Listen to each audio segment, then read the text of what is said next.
बात जो की है जाए वो दूसरे नंबर पर। हाँ, और अगर एनडीए की बात की जाए तो 154 सीटों पर एनडीए इस समय है, और गठबंधन की बात की जाए तो 76 सीट पर अभी भी अटकी हुई है। तो लगातार ये जो अटकना है कहीं ना कहीं आरजेडी यानी महागठबंधन के दिल में जो है वो धड़कने काफी तेज कर रहा होगा, क्योंकि यहाँ पर जो एक बड़ा दावा था तेजस्वी यादव की ओर से कि हम सरकार बनाएंगे, हमारे कार्यकर्ता जो हैं हर इस समय केंद्र पर मौजूद हैं जहां पर गिनती हो रही है, क्योंकि 46 ऐसे केंद्र हैं जहां पर गिनती हो रही है, वहां पे कार्यकर्ता रात भर से मौजूद थे। तो उनको ये भरोसा था कि कोई गड़बड़ी नहीं होगी, उन्होंने यहाँ पर अधिकारियों को जिताया था।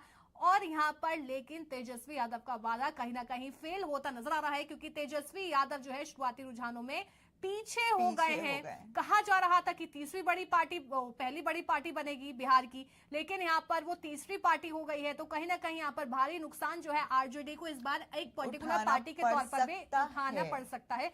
क्योंकि पड़ सकता है हम इसलिए कह रहे हैं क्योंकि ये शुरुआती रुझान है, ये तो समय ही बताएगा कौन सी पार्टी सबसे बड़ी है, कौन जीतेगा कौन हारेगा। तमाम तरह के सवाल जो है ये करीब 3 से 4 बजे के बाद जो क्लियर हो पाएंगे कि आखिर बिहार में किसकी सरकार बन रही है। लेकिन एक यहाँ पर तनीषा में एक चीज कहूंगी, हम लगातार यहाँ पर कह रहे हैं कि शुरुआती रुझान है, शुरुआती रुझान है। अगर महागठबंधन की बात की जाए, एनडीए की बात की जाए, फासला इतना ज्यादा हो गया ना, एक के पास है शुरुआती रुझान में 156 सीटें और एक के पास है 76 सीटें। तो अगर शुरुआती रुझान है, लेकिन शाम आते आते ये गैप कैसे भर पाएगा, ये बड़ा सवाल है। बिल्कुल भर पाएगा। आप थोड़ा अगर बैक पे जाइए, जो अभी पिछले जहां जहां पर चुनाव हुए हैं वहां आप अगर देखेंगी स्टार्टिंग एक पैटर्न होता है। मुझे ऐसा लगता है ये एक पैटर्न होता है कि स्टार्टिंग में जहां पर इतने बड़े गैप के साथ रुझान शुरू होते हैं, चाहे वो एनडीए के साथ हो, चाहे वो महागठबंधन के साथ हो, चाहे कहीं की भी पार्टीज हो, तो ये जो गैप्स होते हैं ना, वो दिन के ढलते ढलते में, जैसे आप अगर अभी 12 बजे के बाद ही देखिएगा कि ये जो गैप है, आप खुद बोलेंगी कि ये जो गैप है अचानक से इतना कम कैसे हो गया। ये क्योंकि अब काउंटिंग, अब बहुत सारी चीजें होती है, काउंटिंग स्पीड की बात होती है, कहाँ पर कैसे काउंटिंग हो रही है, यू नेवर नो। अब हमें भी नहीं पता है, हम यहाँ पे बैठ के बस नंबर्स बता रहे हैं, हमारे पास डेटा जो आता है हम उससे बता रहे हैं। सो वहां पर क्या माहौल है, ग्राउंड जीरो पर क्या चल रहा है, वो उस हिसाब से वो ज्यादा नॉलेज उनको होगी इस बारे में।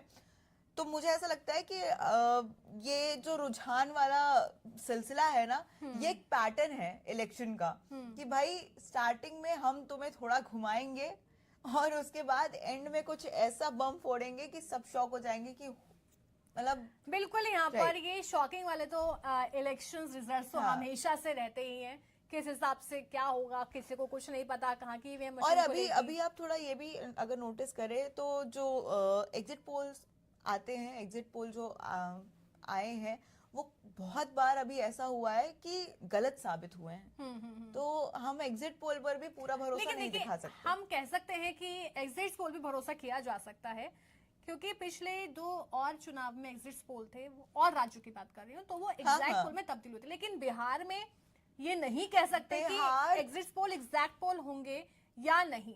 लेकिन चुनावी रुझान में एनडीए बहुमत से बहुत आगे निकल चुकी है। 157 जो है उसे सीटें शुरुआती रुझान में मिल चुकी हैं। गठबंधन की एक और सीट कम हो गई है। प्लीज सॉरी कि आप सही बोल रही हैं, एग्जिट पोल सही भी हो सकता है, क्योंकि अभी तक एग्जिट पोल ही सही चल रहा है। अगर आप देखें तो एग्जिट पोल के हिसाब से ही जो नंबर्स आ रहे हैं वो एग्जिट पोल के हिसाब से ही आ रहे हैं, वही आ रहे हैं। क्योंकि कुछ एग्जिट पोल ने 160 सीट तक एनडीए को दिखाई थी कि एनडीए को 160 सीटें मिल सकती हैं। हालांकि कुछ ऐसे सर्वे भी थे, जैसे एआई पॉलिटिक्स न्यूज पेंच का था, उसने नेक टू नेक लड़ाई जो है दिखाई थी।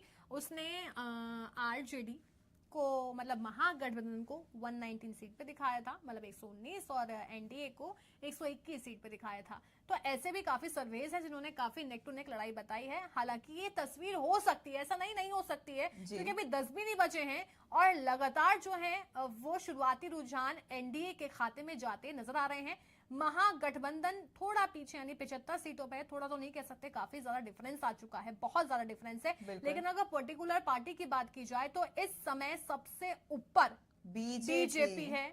बीजेपी जो है इस समय सबसे बड़ी पार्टी शुरुआती रुझान में चल रही है, 82 सीटों पर फिलहाल जो है, और आरजेडी से ऊपर भी जेडीयू चली गई है। तो कह सकते हैं कि आरजेडी जो है इस समय तीसरे नंबर पर आ गई है। कुछ नहीं कह सकते, ये रिजल्ट्स हैं। किस अभी तरह हम से ही यहाँ बात पे कर रहे थे कि भाई जेडीयू के क्या हालात चल रहे हैं। हम 21 सीट पर अभी बोल रहे थे कि 21 सीटों से खाते में थी, जी। तो हम ये कह रहे थे कि बीजेपी के जेडीयू को किस बात का नुकसान इतना हुआ है। हाँ। लेकिन अब जिस तरह से जेडीयू ने एकदम पकड़ी है रफ्तार पकड़ी है, तो वो रुकने का नाम नहीं है। तनिषा, लेकिन यहाँ पर हम लगातार सीट्स की बात कर रहे हैं, वीआईपी सीट्स की हमने बात कर ली है। अब कौन आगे है कौन पीछे है ये तो देखिए चलता रहेगा, आगे पीछे की बात तो कोई दिक्कत नहीं है। लेकिन हम मुस्लिम सीट्स की बात कर लेते हैं। ठीक है, सीमांचल का इलाका जो है वो मुस्लिम सीट्स है। ठीक है, वहां पर 24 सीट है। अगर 2020 की बात की जाए, 24 सीटों में से एनडीए के खाते में 12 सीटें गई थी। ठीक है, 7 महागठबंधन के खाते में गई थी और AIMIM के पास 5 सीटें गई थी, जिससे कि महागठबंधन को काफी नुकसान हुआ था। यानी MGB को इतना नुकसान हुआ था, 5 सीटें थी, लेकिन कह सकते हैं कि AIMIM ने भी 1 सीट अपने खाते में ले ली है। तो ये 1 सीट किसके लिए दुखदाई साबित होगी ये तो कहना मुश्किल होगा। लेकिन जो मुस्लिम इलाके हैं वहां पर एक जीत हासिल करना बहुत बड़ी बात होती है। बिल्कुल, बहुत ज्यादा। और इस बार कहा जा रहा है कि सीमांचल से महिलाओं ने बहुत बढ़ चढ़कर हिस्सा लिया है वोट में। तो क्या हम कह सकते हैं कि जब सीमांचल से महिलाएं घरों से निकल के वोट देने निकली हैं, तो क्या वो एनडीए से बहुत खुश हैं? क्योंकि 2020 में 12 सीटें एनडीए के खाते में थी मुस्लिम इलाकों से, तो ये बहुत फोकस करने वाली बात है। तो क्या ये सीटों का आंकड़ा अभी बढ़ेगा या फिर इस बार महागठबंधन